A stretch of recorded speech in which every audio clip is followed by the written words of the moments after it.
Buenos días, Santiago. Buenos Buen días. día, ¿cómo estás? Bueno, gracias por aceptar un poco temprano esta propuesta de diálogo, que me parece que va a ser muy interesante, en torno a figuras, sobre todo de la literatura, pero también tal vez algún ejemplo de la música, de la mística, de personas que fueron o pasaron por situaciones que de algún modo las expuso al límite, con la dimensión de absurdo, y a la vez de posibilidad, de kairos, que tuvo en sus vidas estas experiencias como radicales, y que de algún modo los pone como en contacto con nuestro tiempo de pandemia. Parece que fuese una conversación iluminadora al momento de tener que transitar este tiempo tan particular como humanidad que nos toca vivir, que es el COVID-19. Sí, sí, me parece fundamental referirnos a ciertas experiencias de otros para poder construir las propias, ¿no? Nadie se salva solo. Y en eso la referencia a lo que han podido elaborar otros y al menos discutir con ellos me parece fundamental. Son figuras Y en eso las obras inspiradoras. literarias son destacadas, ¿no? Vos habías propuesto algunas, yo también vine con algunas otras y podemos compartirlas, ver en qué sentido de algún modo nos pueden inspirar, iluminar estas obras.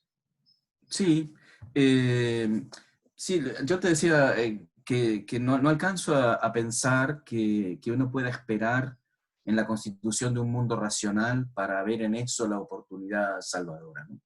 Creo que el mundo siempre termina resultándonos absurdo. Eh, y justamente pensé, la primera no se me ocurrió a mí, sino que el otro día escuchándolo a González Faust, él recomendaba volver a leer una obra de Sartre que se llama A Puerta Cerrada, es una obra de teatro, de este teatro de situación que él cultivaba y tiene esa mirada propia de sus temas, ¿no? Justamente la mirada es uno de los lemas suyos, de las figuras.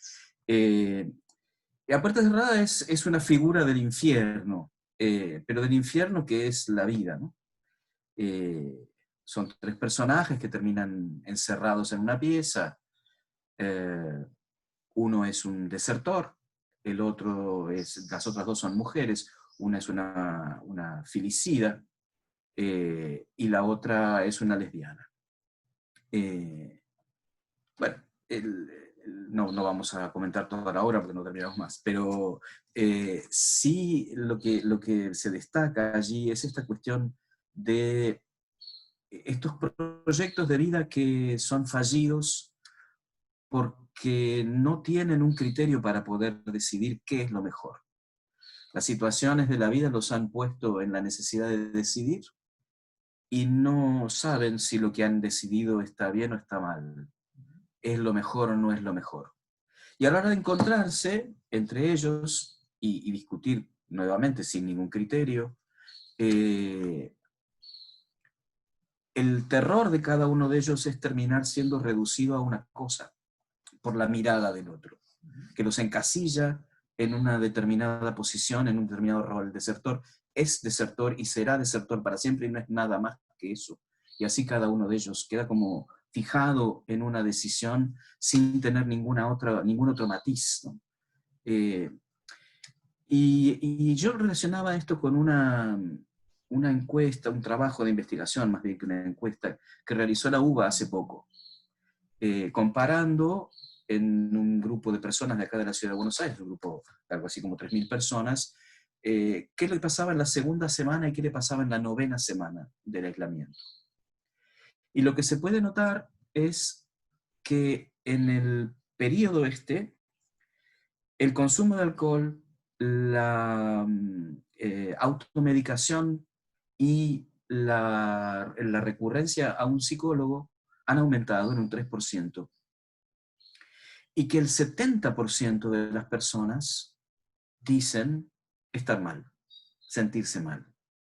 Entonces, Santiago, que vos hablabas de encerramiento, Me ocurrían tres experiencias que de algún modo son llevadas adelante como creativamente. En lo que vos decís, más bien, estás como subrayando, se podría decir, como el límite, ¿no? Es decir, aquello que de algún modo nos retrotrae a algo como más arcaico, más primitivo, y es parte, ¿no es cierto?, de un proceso extremo como es el encerramiento. Entonces me ocurrían, por ejemplo, figuras como Dostoyevsky en Siberia, lo que le supuso a él esa experiencia vivida a los 28 años por una acusación de traición. Sus mejores obras literarias, evidentemente, son posteriores. Los hermanos Karamazov, por ejemplo, claramente tiene elementos de esta experiencia que él capitaliza, pero también podríamos pensar en Crimen y Castigo. También del encerramiento me venía la idea de Frankl, Viktor Frankl, que él termina de pulir su teoría logoterapéutica en un campo de concentración, en Auschwitz. Y él mismo decía que la gente que sobrevivía era la gente que iba encontrando un sentido para su vida. En el fondo, cuando no se encuentra ese sentido, no hay como fuerza para resistir a la experiencia límite.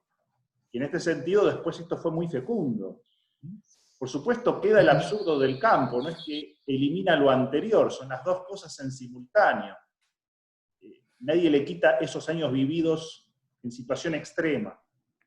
Se me ocurría también el ejemplo de Los Miserables, la figura de Jean Valjean, que también es presidiario, y está la figura de Javert que también le recuerda permanentemente que no va a cambiar, que va a ser siempre igual, que es el 240, no me acuerdo el número, es decir, lo cosifica como prisionero, y sin embargo él hace un proceso de transformación, de conversión, que lo va llevando por el lado de la misericordia a elevarse a lo mejor de sí mismo, y termina haciendo casi una imagen crística en la novela de Víctor Hugo.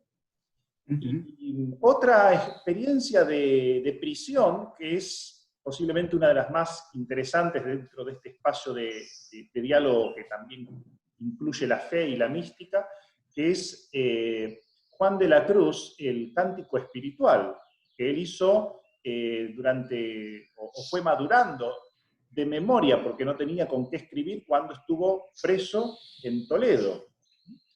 Fueron creo que 8 meses antes de que logró escaparse, y que es una de las obras posiblemente más reconocidas, más altas, no solo de la mística, sino de la poesía en español. O sea que en estos ejemplos tal vez se subraya el aspecto como creativo, el aspecto constructivo de una experiencia límite que no deja de tener su absurdo, pero que se puede construir también pascualmente, es decir, sacando sentido en positivo, en este caso también a partir del encierro. Sí, justamente otro de los textos que yo pensé ligados a esta lectura de A Puerta Cerrada es ese poema de Hölderlin que se llama Patmos. Y el poema comienza, es muy, muy conocido el comienzo: cercano está el Dios y difícil es captarlo, pero donde hay peligro, crece lo que nos salva. Me parece que es la clave de esto, ¿no? O sea, el mundo es absurdo y no puede dejar de serlo porque funciona con sus reglas que son limitadas. Y la libertad humana crea continuamente la diferencia, la desigualdad, o mejor dicho, encuentra la diferencia y crea la desigualdad, consolida estructuras injustas que sostienen eso, y la lucha por la justicia es siempre algo que está por delante y se puede construir, pero siempre en riesgo, ¿no? Y evidentemente Dios está en medio de todo esto, pero como dice Hölderlin, es difícil captarlo. Y en el mismo lugar donde está el peligro está la salvación. El poema se llama Patmos justamente porque esa es la isla donde vivía Juan el vidente del Apocalipsis, que había sido sometido al encierro, o sea, no está allí por turismo, está ahí porque está preso. Y el camino que el poema indica para encontrar a ese Dios es justamente el del recuerdo. el de poder encontrar la memoria de la experiencia con Jesucristo que le va a permitir a la voz poética, digamos, el encuentro de ese Dios y de esa salvación. ¿Sabés qué Me vos? parece que, no, me parece que ese es el camino, ¿no? O sea, todos estos personajes que vos contabas recién, que encontraron en medio de su encierro una puerta de trascendencia, no lo hacen quedándose quietos y no lo hacen recurriendo a salidas sencillas o fáciles. Hay un esfuerzo de elaboración muy, muy grande, ¿no? Ni de autocompasión tampoco. Ni de autocompasión, O sea, es que exactamente. con el tema de la memoria me vienen algunos ejemplos de situaciones límites asociadas a la enfermedad y la muerte, que son las situaciones límites por excelencia. En este caso estamos con una pandemia que justamente nos confronta con la enfermedad y con la muerte, además de lo que podría ser el sufrimiento que habíamos visto por el lado del encerramiento, de la prisión o también de las injusticias sociales, que son otro amplio abanico. Tenemos esto que es personalísimo, que es la enfermedad y la muerte, que de algún modo nos asola siempre, en algún momento nos va a tocar. Y me venía a la memoria, justamente con el tema que vos decís de la memoria, la figura de Borges y su ceguera. Es decir, una restricción que parece casi irónica, él mismo lo toma así, como una ironía de las cosas, de la vida, del destino, que justamente leyendo y gustándole tanto y disfrutando tanto de la lectura, no puede acceder a la biblioteca que lo rodea de algún modo. Lo que a él le permitió como reelaborar incansablemente las mismas metáforas, las mismas imágenes, e irlas puliendo hasta llegar a una poesía sublime. Porque sobre todo la poesía de Borges es obra de arte en todos los sentidos, es decir, son piezas perfectamente pulidas a lo largo de mucho tiempo y de muchas noches de insomnio, porque él también sufría de insomnio. Acá hay una elaboración, me parece, creativa desde la perspectiva literaria, artística, de una enfermedad. Se me ocurría también el ejemplo de Beethoven, su sordera, otra ironía del destino, entre comillas, porque alguien dedicado a la música, que llega a no escuchar y que sin embargo compone su mejor sinfonía, por lo menos la más reconocida, que es la Novena Sinfonía, sin escuchar nada, imaginándose esta obra. Y que es un cántico a la esperanza, a la alegría, una apuesta al sí de la vida, ¿no es cierto?, pese a todo. Es una profesión de fe, evidentemente. Hablando también del final de la vida, se me ocurrían alguna figura más de la música, que es Mozart. También Mozart, que vivió poco, y acá me parece que es otro añadido más, es decir, una vida que se le acorta, en el caso de él también como presionada por contratos laborales, donde él tenía que producir sí o sí, con una relación un poco desavenida con su padre también, que lo angustia hacia el final de la vida, y con la enfermedad que le va como ya recortando su horizonte vital. Y sin embargo es ahí donde él compone la flauta mágica, que recupera muchos temas que él había elaborado en óperas anteriores, y sobre todo el Requiem, en donde la misericordia es capaz de sobreponerse a la tremendidad de la muerte, o del juicio, al dies irae. En este sentido también se podría decir que en el momento final es como el canto del cisne, es decir, se produce lo mejor, ¿no? Surge lo más creativo, lo más elaborado. Estos son ejemplos vinculados a la música. Pero también podríamos hablar de otra persona que murió joven en el ámbito de la mística, que es Teresa de Lisieux, y que también vivió la noche oscura en el tramo final de su vida, de su existencia. Y nos ha dejado una de las páginas más hermosas de escritos místicos en historia de un alma, sobre todo contándonos con mucha franqueza este tramo final de su vida, en donde pese a todo, ella sigue como apostando al buen Dios y a la confianza en el amor de Dios.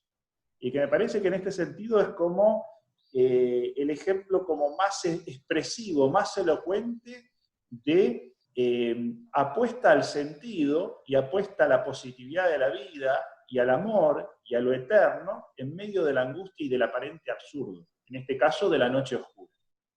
Me parece que son ejemplos de vida que nos pueden inspirar sobre todo de cara a la enfermedad y a la muerte, estos ejemplos últimos que te venía proponiendo.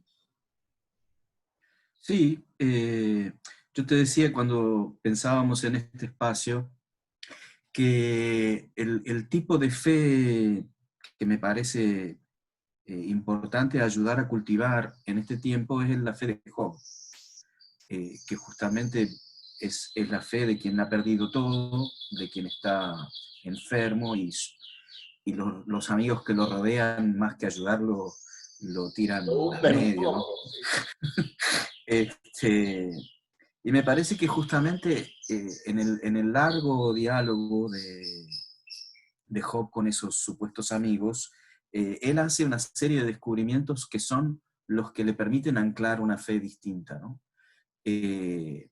Por un lado, el descubrimiento de que él es igual que todos los demás, que no es distinto, que, que él sufre como sufren los otros, pero que el lugar para pensar sobre el sufrimiento es ese, el lugar de las víctimas y no un abstracto. El segundo descubrimiento importante es que no todas las víctimas son inocentes, sino que hay quien organiza el mundo para que las víctimas sufran. Que no todo es casualidad que alguien sufra. Y por último, que Dios no es el autor del sufrimiento, sino que es quien quiere rescatarlo.